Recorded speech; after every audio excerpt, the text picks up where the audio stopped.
All right, thank you very much for a very kind introduction. I feel very humbled. All right, so my name is Youngmin Kim, and maybe can you switch the slide? All right, yeah. So I'm going to share my journey utilizing foundation models for 3D tasks for today's talk. So what is foundation model? It first introduced in 2021, and I believe it was by some of the writers from Stanford. So I feel like the slide is a little bit cropped.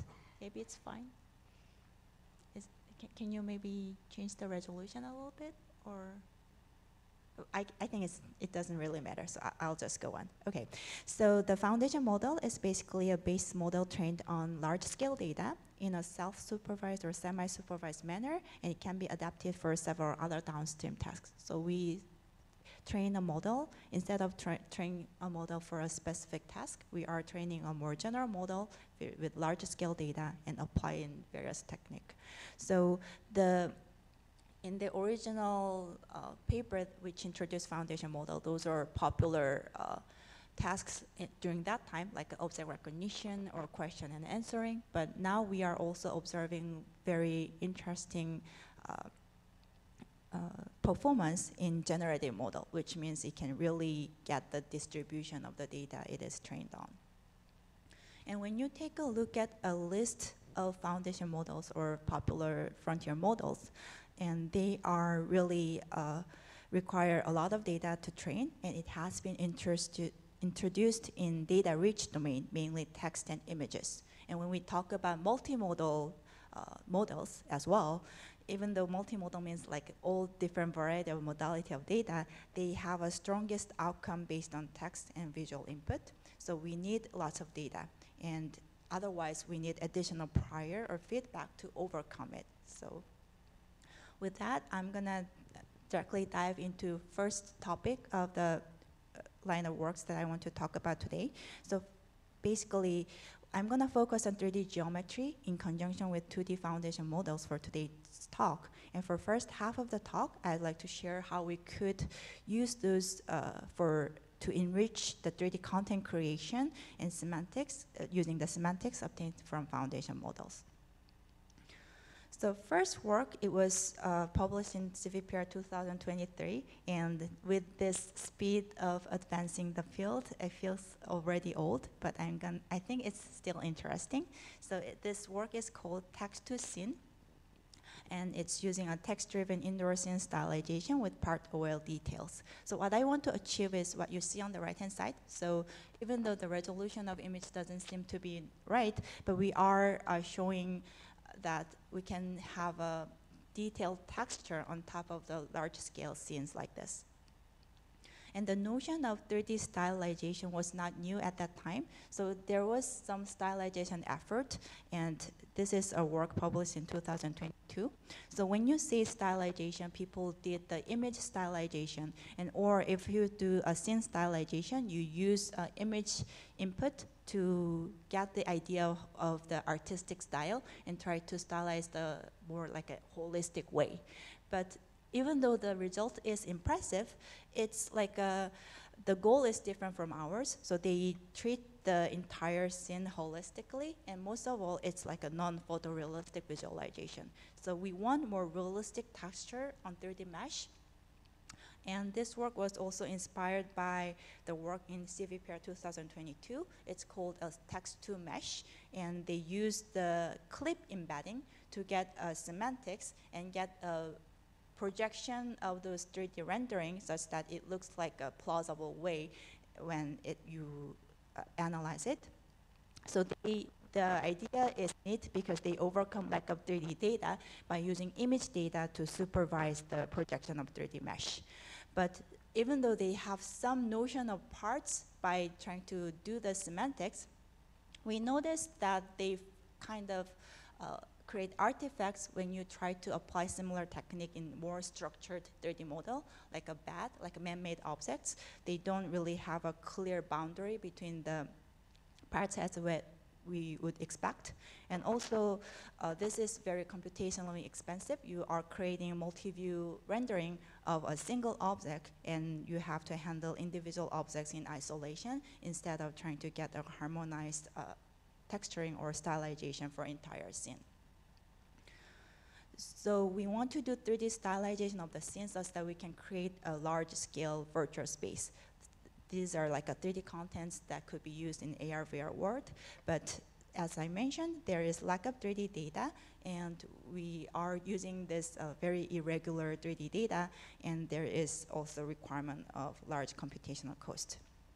And how we do this, so we use the clip embedding as the text mesh work did, and also we use a differential rendering from multi-view rendering of the objects or the scene, and we also apply hierarchical processing. And I'm going to talk more detail how we did this. All right, so this is the problem setup. We have an input 3D mesh that's bare, like right you see on the right-hand side, and we want to create a stylization as you see at the bottom. And how we define style is also somewhat ambiguous. So we give the definition of style with the target image and also text. Then we want to create a style as you see at the bottom. And here is a brief overview of the method.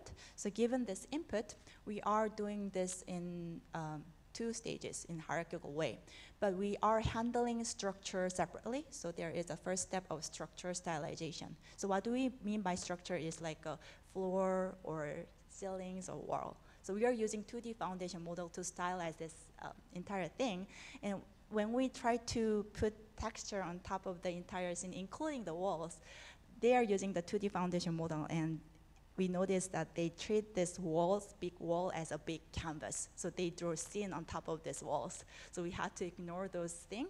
So we are limiting the degree of freedom for those big walls or floors and ceilings, and we use a material library of texture, and then only confine those to be using those texture.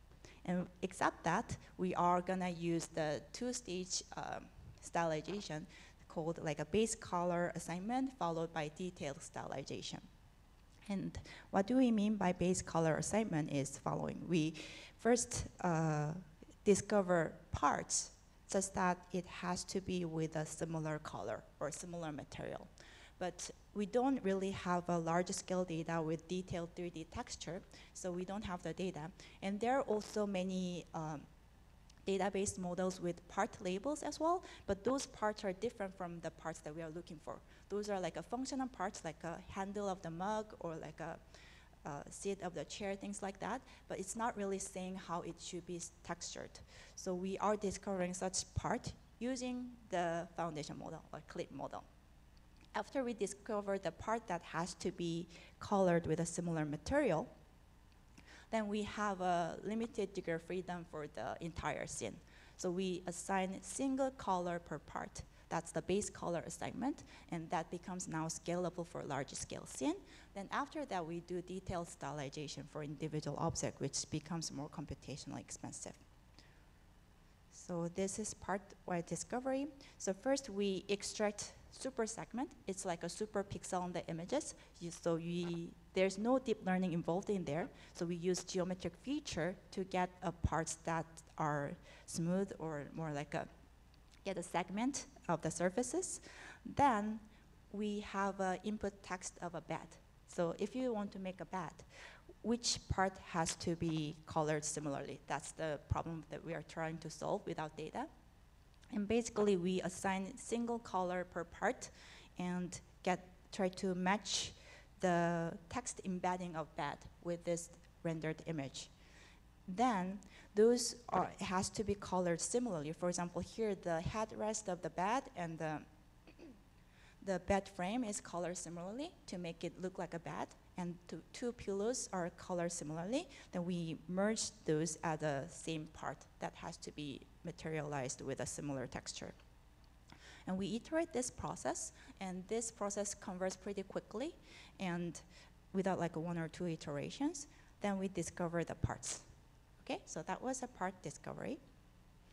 And then we do a base color assignment using on the discovered parts. So each part we assign a single color, and for the entire scene, we get a harmonized color assignment using this part discovery. Then we add details later. Yeah, so after the base color assignment, the detail is added using a neural network with like a neural field model. And the input for the detail stylization is just XYZ coordinate, then output is color. And in addition to XYZ coordinate, we have additional information like a part segment ID or the intrinsic geometry using like Laplace Beltrami operator. All right, so that was about the method. Then the result shows pretty good rendering. And again, this was recovered without any 3D data with a high quality texture, and we get a good realistic texture and compared to any other existing works. And those part-wise discovery was very useful. And without those two-step stylization, if you just alter the color of the individual points as it is, then we lose some kind of contextual information, especially for man-made or artificial objects. And if you have the same, even if you have a same layout of the 3D geometry, you can get different variations of the colors given a different target images and stylized text and create multiple 3D stylization of the scene. All right, so that was the first one I wanted to introduce. This is a text-to-scene, and I think this is interesting because we are not using any 3D supervision with part data set or high-quality texture, but we can get a plausible indoor scene stylization. And the key aspect to achieve this was like part-wise discovery, and we could have a scalability to entire scene. And that was the first work. And then for the next work, I'm going to have the other extreme. So the first work was about getting the realistic texture as possible with more detail. And how about the other way around? We want to get a compact abstraction of the 3D model and have as few strokes to convey the structure or the semantic of the object. And this work was presented in last year's SIGGRAPH. And it is inspired by Sketch as a communication tool. So people can convey the structure of object using fast sketches, which is very compact and people can recognize it. And compared to very detailed illustrative images or like a dense array of pixels, we have more condensed information to communicate. And those are like a 2D sketches, but people also use 3D sketches, not as common as 2D sketches, but if you have 3D sketches, then we can have a combination of overall structure in addition to semantic of the objects, and we can render it in arbitrary viewpoints because it's in 3D. But if you think about getting a 3D sketch, again, we are facing the problem of limited data. Not many people can draw sketches and save those information.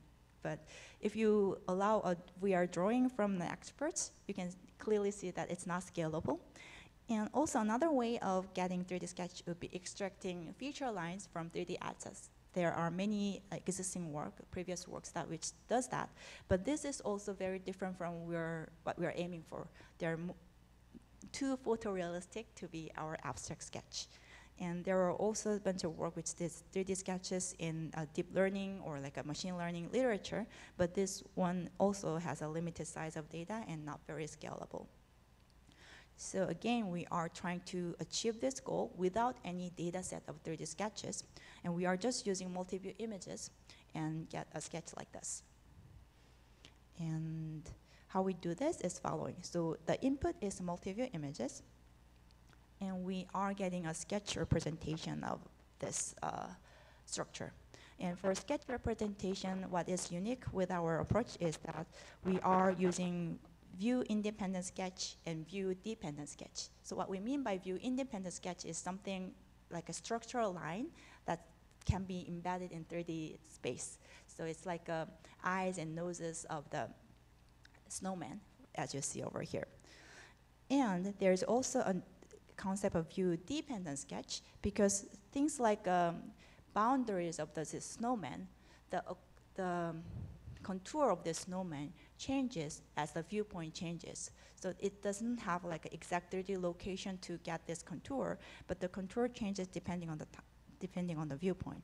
And to explain this, we are using super quadrics, and which I'm going to describe more in detail later. And by combining these two as a union, then we get a 3D sketch of a given object. So the sketch representation is composed of two different models. One is view-independent sketch, and the other is view-dependent sketch. And view-independent sketch is 3D strokes that exist in 3D world. So basically, we use 3D cubic Bezier curves. So it's a set of Bezier curves, and each Bezier curve is cubic, so we need 4 control points. Then the parameters to optimize for this view-independent sketch is position of these control points.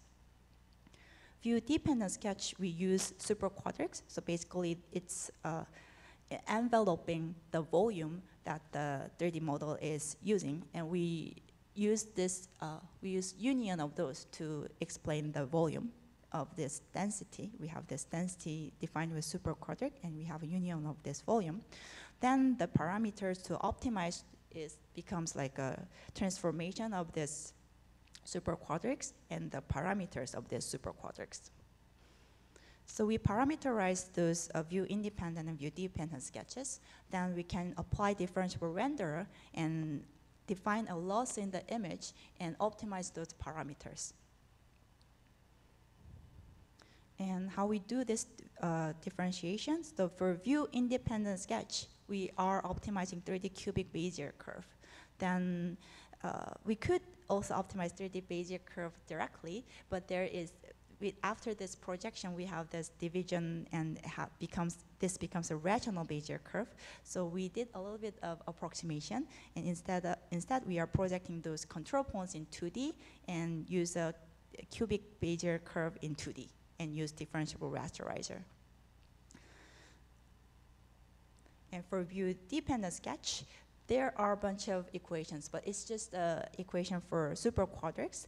But the super quadric itself is not sufficient to define the contour of the model. So we do define, given this volume density of super quadrics, which is shown with blue over here, we want to focus on the boundary.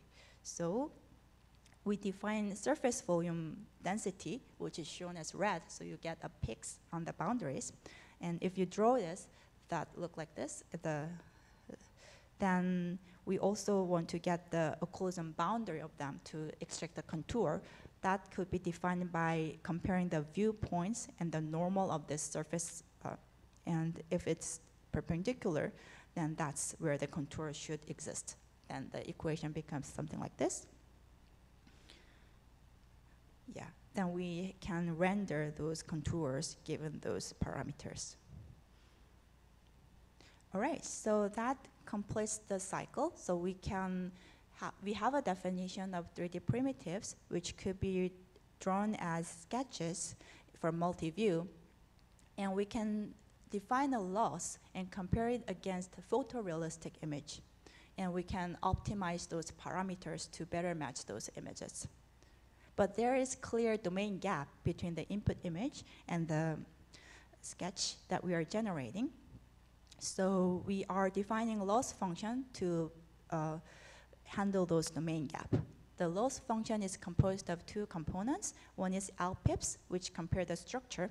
And here we have a row in front. Sorry, it's, so here is, this represents a robust loss. So we, instead of having a pixel-wise exact match, we become robust to outlier, and we compare this structure. And the other component on the right is we try to match the clip distance between the input image and the rendered image. So we are comparing the semantic distance instead of a pixel-wise distance. So lpips represent for structure, clip represent for semantic, and the final loss is combination of those two. Okay, so that was about the method, and here is the result. So this is famous NERF data set, and with this images of rendering, photorealistic rendering, we can extract a 3D structure with abstraction like this. And the effect of view dependent component is really crucial when you are rendering those smooth objects with round boundaries, like a teddy bear here or a snowman that I've been showing. And our approaches could be quite general, and if we apply into real-world images, we could also get a good abstraction of 3D sketches of them. And there are many existing work which try to get artistic visualization of 3D structure or have a 3D contour extraction or single view image sketches, but like a 3D structure is more dense, and also the 2D generation does not satisfy the view consistency, so we can get our own good for the different type of 3D asset generation. And of course, the data representation is very compact. We just have a bunch of primitives, and which could be parameterized with a few numbers. So compared to other methods, the size is very small.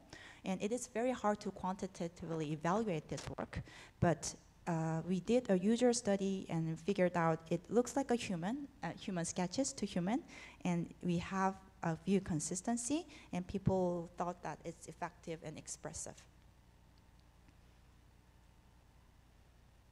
And because like a NERF, like a 3D reconstruction, try to do very, very accurate reconstruction, they often, the original NERF require like 100 number of views, but we are not getting those super accurate reconstruction and extract abstract representation. So it works with a fewer, it robustly works with a fewer number of viewpoints. And also we can control the number of strokes and then get a different abstraction of the given scene. But this is also kind of limitation of our work because we have to predefine the number of strokes or number of primitives in the beginning. And because we are just having this stroke-based representation, we don't have the notion of volume. So when we render it in 3D, we are ignoring depth ordering or occlusion. And also there is no connectivity or physical constraints on the strokes. We are just treating individual strokes or primitives independently and try to optimize them such that the union looks as if looks as the given input image. Okay, so that was 3D doodle. So we are showing a 3D sketch given image observation only without any data set. And what is unique with our representation is we have a view independent and view dependent representation such that we can get a good 3D volume or 3D object structure. And we also introduce differentiable rendering pipeline to optimize that. And that's like a new way of generating 3D assets, and hopefully it could be a compact way of conveying 3D structure. Yeah, so that is kind of first half of my talk, and I'm gonna switch a gear a little bit and go on to second half of the talk. And here I'm trying to highlight how we could assist from frontier models with spatial context such that it can perform physical tasks in the virtual and real world. And this is an archive paper in 2024, and it asks this question of, does spatial cognition emerge in frontier models? And they say no. And they test bunch of, in the paper, they test bunch of psychological tasks to define the spatial cognition and ask very simple question to very popular and strong models and figure out that they really perform poorly. And I think all of you are familiar with a bunch of LLMs and VLM and have experience when it fails and when it works. And this is the results of Sora video last year, Sora. And as you can see, it is widely known that the temporal consistency is lacking and they are struggling with the physical plausibility. So we need a smart way to generate realistic interactions. So this is the work. It's going to be presented in next week in ICCV. And I'm going to introduce another work called Event-Driven Storytelling with Multiple Lifelike Humans in a 3D Scene. And here we are using spatial, we are trying to boost up the spatial reasoning given this LLM framework. So here we are solving a different problem. So basically, we want to put virtual human in video games or like in 3D movies, like NPC, like non-playable characters. Then we can have a more lively atmosphere and realistic feel toward the scene. But there are challenges because we have to get a motion that satisfy complex constraints. These constraints include like a dynamics or 3D scene, and to list it out, there's entangled constraints coming from both scene and humans, and we also need to have a more holistic understanding of these different characters and the scene that coexist. Yeah, and we want to cover various interaction scenarios. And the project is basically using LLM to solve this problem. Because we don't have those data sets, we don't have those real rules, we are trying to get the open-ended LLM-based framework to get a story out of these scenes. And there are many works which try to generate human motion, and still many works are being published, and the field is advancing rapidly. But many of the motion synthesis work just create a motion in isolation for individual characters, and even if they do interaction, the interaction class is kind of limited. It just do human-scene interaction only, or human-human interaction between two people, but it's not just considering the multiple humans in the entire scene. And using LLM for interaction is also widely used, but most of LLM-based planning studies, we could see many works in robotics, and they primarily focus on goal-oriented tasks. So the contextual understanding is less critical in those work.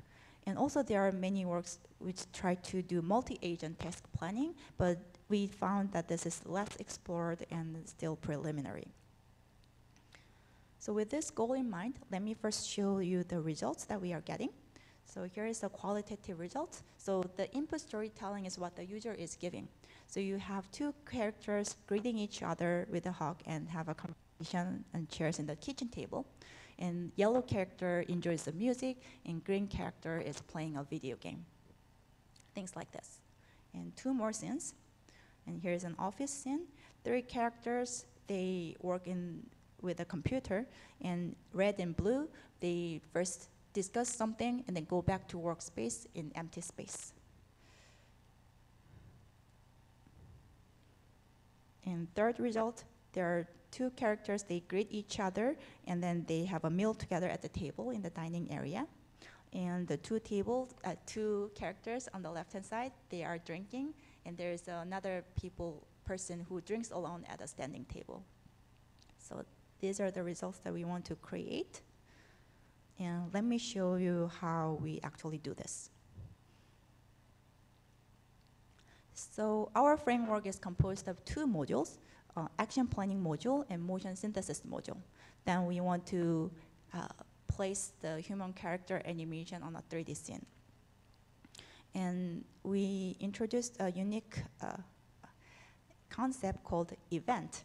So basically, action planning module, given the story and the scene context, they slice the entire framework into smaller chunks of event such that it has a specific character, specific action, and specific place in a textual description.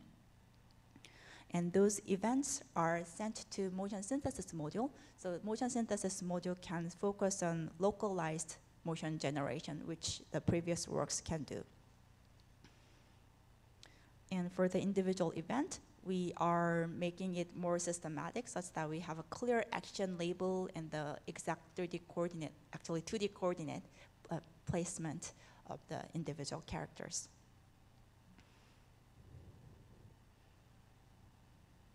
Okay, so let me first describe the action planning module, which create the sequence of events given the contextual description of the input. So this is the outline of the action planning module. It looks a bit complicated, but actually we have 3 LLMs. So instead of trying to solve the entire problem with a single LLM, we divide the task such that the LLM can have a higher success rate. So first of the 3 LLM module is scene describer. So given the 3D scene describer create a scene description, a textual description about the scene such that LLM can easily perceive. So 3D scene is given as a scene graph as an input. What is scene? It's basically a list of objects and all the pairwise relationship between them and so on. So they are usually, and we also have a bunch of bounding boxes of individual objects and labels of the object and 3D coordinates of the object and so on. So this is very long, and this is very extensive description about the scene, but sometimes LLM confuse it with too much information. So scene describer kind of condense those information and gives us the description about rich spatial relationships. And one thing that we found very useful is defining area like this. So for given a list of objects, this is like a relaxing area versus this is like where the workspace is. And we explicitly prompt the LLM to discover such area, and then the LLM will output as a scene describer. They identify key areas of the scene based on the spatial arrangement of the object. So that was our first LLM. So it's done just once for entire scene. So during the pre-processing stage, then we have the scene description, which will serve as input to the other 2 LLM. And next LLM that I'm going to talk about is narrator. Basically, you have a user instruction and scene description, then it creates a list of events. So it understands the holistic context of the scene and coordinate the behavior of characters and create the storylines from the macroscopic perspective. And the final LLM is basically, it's linking to the next motion synthesis module. Basically, given this scene description and event, we are outputting more low-level details that can be processed by motion synthesis module, such as like target position, exact coordinate of the position, orientation, and action label. And this LLM, we are specifically prompting it to make a program like a structure, so like a Python code. So like a Python functions. So you get a get distance between and compare it and so on. And this became very useful when we need to do the exact spatial reasoning with LLM. And when we are extracting a coordinate, if we just ask LLM to output the coordinate, the performance is worse. I'm gonna show more in the results slide. And we do this positional inference using at semantic label such that the LLM will produce output like a close to, in front of, and things like that, and then try to do sampling based on that. By dissecting the problem like this, we get a better accuracy getting the exact position or correct position. All right, so that was about action planning module. And given the list of events, then motion synthesis module actually place the character with the exact coordinate and create the animation with the joint angles. And we don't do anything complicated with motion synthesis module. So given this character, action, and position, we assign the event to a corresponding character. Then the character moves to the position using locomotion, and then perform the motion. And for the interaction that involves more than 2 characters, we do exactly the same, but the speed of locomotion can be different for 2 characters depending on the distance. So we add idle motion for the character who arrives first, and then until when all of the characters are there, then we perform the interacting motion. Here, that is a handshake. And when we are doing locomotion, the scene is dynamically changing, so we are doing some finding the collision-free path, but this is also using the existing work, so called windowed cooperative A-star algorithm. All right, so that's all for the method, but evaluation was challenging in our case. So because there is no existing benchmark or baselines, so we created a benchmark and also suggested a bunch of evaluation criteria. So how we evaluate, we define 4 criteria to see whether it's correctly doing contextual reasoning or not. So first one is object arrangement reasoning. It's basically which one is next to which and how many chairs are there, things like that. You have to know this to get a correct motion synthesis. Second one is regional context reasoning.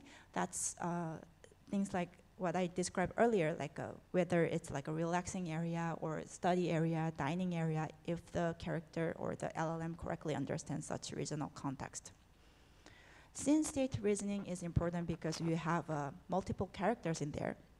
So for example, if you want to join the dinner, then you have to pick the table on the left instead of the right because there's a person. But out of these 3 chairs, you have to avoid the occupied chair. So those 2 chairs are the correct answer, and such thing requires scene state reasoning about this temporal history of the events. And positional inference, last one is more like a very low-level reasoning. So if you could get the exact position correctly or not. And we create a benchmark with a bunch of test cases specifically designed for those 4 criteria. And for positional inference, it's like it's specifically designed to focus on low-level localization performance, and we deliberately use very simple and straightforward test scenarios for this for 10 PI text. And for other like object arrangement, regional context, and scene state, we also create 30 test cases, and that's designed for more high-level reasoning with more contextual description about from the user, and we want to get if it correctly gets scene-aware multi-agent planning.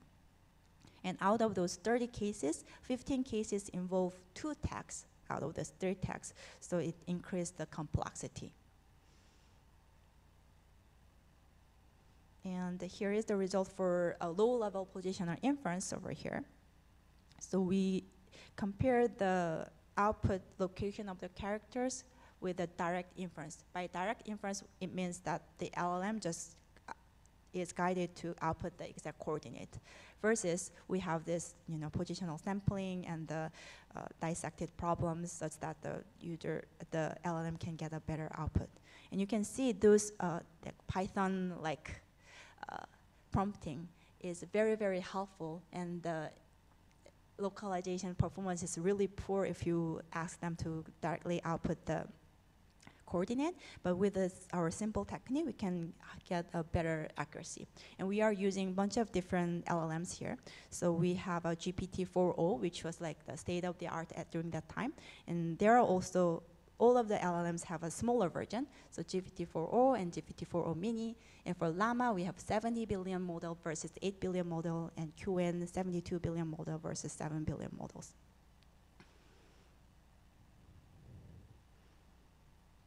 Yeah, and for more contextual reasoning, there are 3 different tags, and we have all different results. And one thing that might be a little bit discouraging was that larger model just works better. Even if what we do, the performance gap is large if you could get a larger model. So with more state-of-the-art model, maybe things are much easier. But we also we see how the event-based dissection of the model is useful, and seems like it's working better with the event-based representation. And we also analyze the difference between the scene representation. So 3D scene could be written as a list of objects, which is common practice for many of the scene-aware motion generation. You just have a bunch of lists without any relationship. Or you could provide a very extensive scene graph, which is like a kind of lengthy explanation of complete scene description, versus the scene describer the scene description that we generate, things like that. Yeah. And more interesting thing is, I think, is over here. So as the scene complexity increases, as you have more and more agents to handle, the performance decreases for non-event-based work, but as we get a smaller chunk of events, list of smaller chunk of events, we can be scalable with more number of characters. That's what we try to say on the left. And those are the synthetic scenes and we want to analyze how the scene description can play its effect. So house is deliberately more simpler model, restaurant next, and office is more complex 3D model, 3D scene. And if we use scene graph, we are using really a lot of tokens. And when you are prompting LLM, tokens are money, right? And we have a comparable or even better results with our scene description with much less amount of tokens. And of course, object list has the least amount of tokens, but their performance is much poor. All right, so that was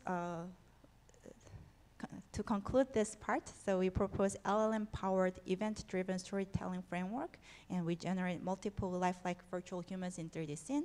And there are a bunch of techniques to make this possible, scalable, and performant. So one is the events-based approach, such that we make it manageable reasoning complexity for LLMs. And we create a tailored scene description, make an efficient contextual understanding.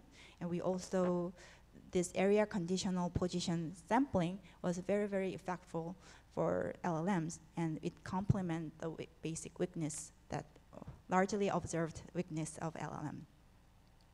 And we show that effectiveness and scalability, and I think the benchmark is also very interesting. All right, and this is a gymnastic video of Sora 2. I think Sora 2 was introduced like a week ago, 2 weeks ago.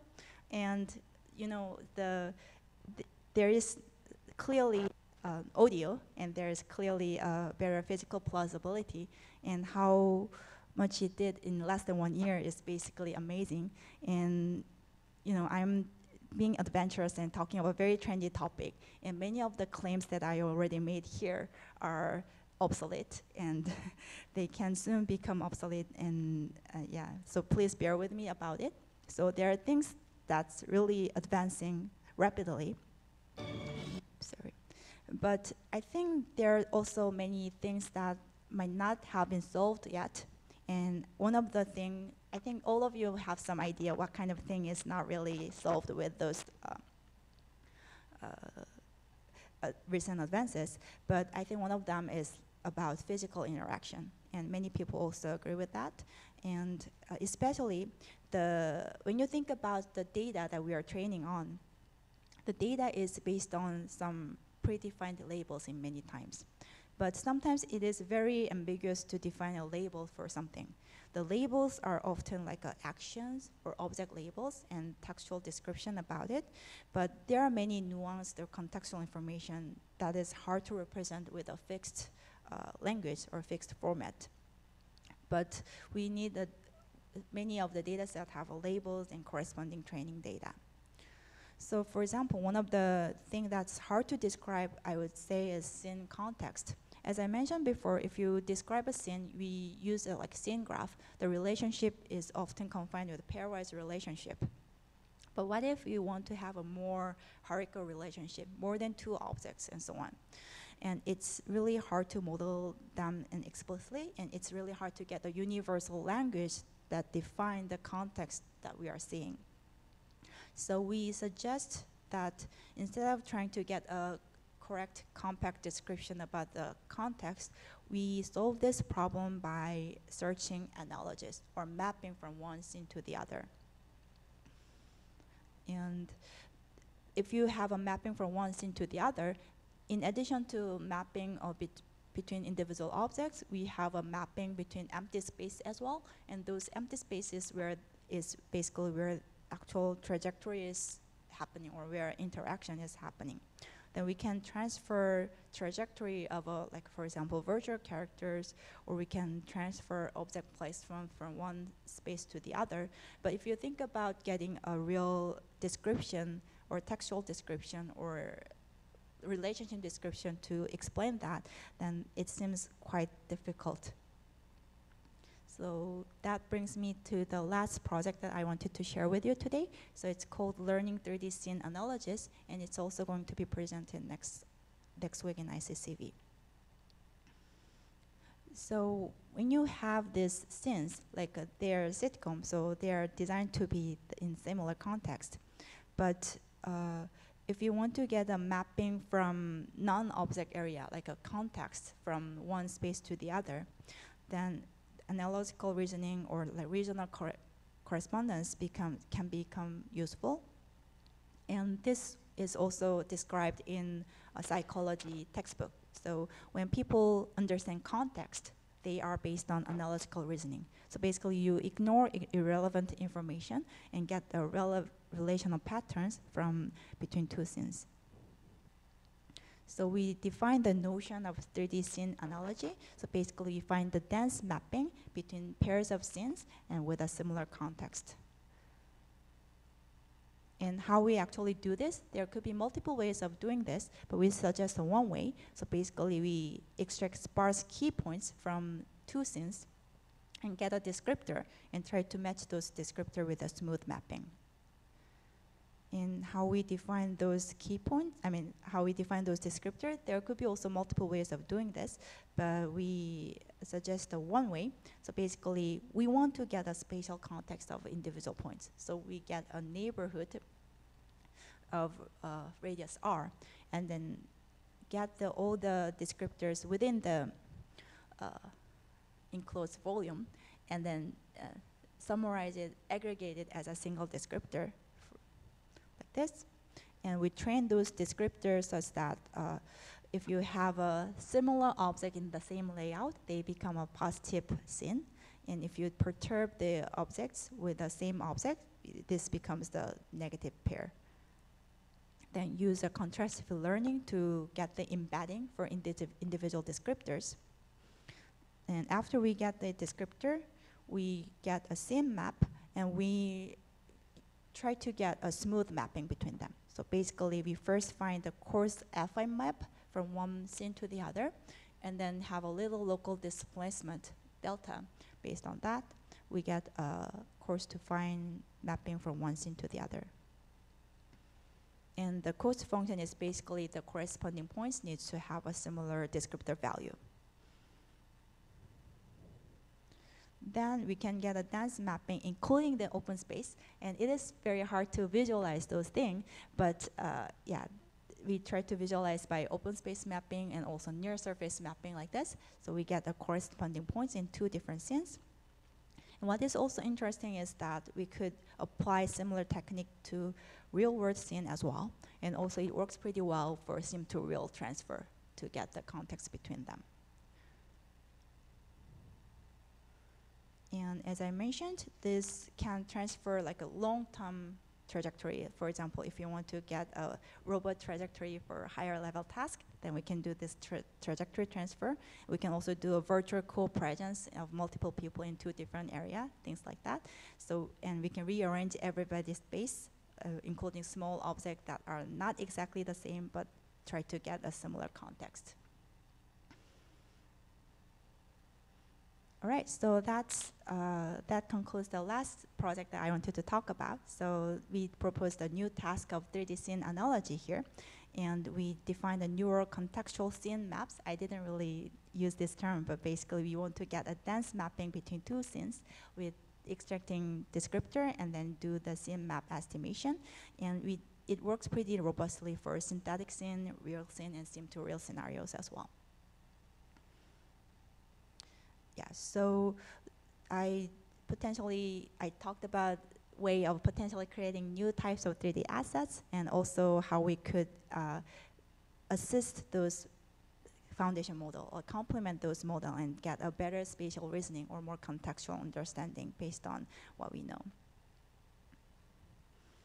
And even though I did not have chance to discuss it further, but one of the key thing about this foundation model is they do passive learning. They observe the scene passively, and it lacks physical and social interaction and instant feedback, which are pretty common when babies acquire basic survival skills, or how we, and basically that's how we incorporate, so we have to incorporate interactivity for physical AI, and there is lots of room to explore here.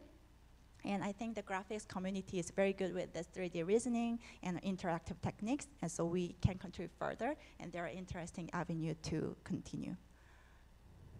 So with that, I can conclude this talk with my students. So of course, all of the work that I presented here today is done by my student, not by me. I'm just talking. And this is Gaussian splatting of our lab. All right, and that's all. Thank you for your attention.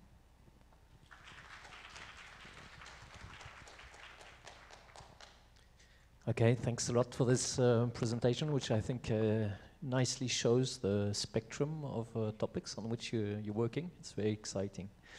Are there questions?